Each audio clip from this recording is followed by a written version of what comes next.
Sige, bigyan niyo ng tulong. Pero huwag niyo na ipaalam na galing sa akin. Sigurado ka ba, Tanggol? Bakit naman ayaw mong sabihin? Kung alam lang ng lola mo kung gaano ka kabait at kabuting tao, sigurado ako ipagmamalaki ka na. Lalo na sa gagawin mo sa mga kalugar mo.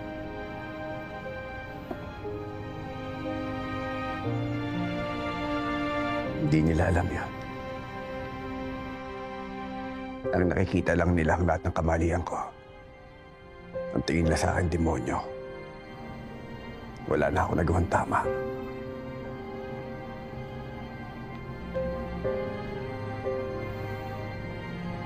Alam ko sinusuka nila ako.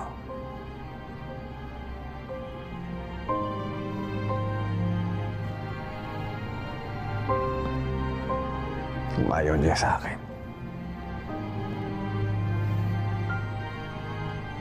ayoko rin silang lahat.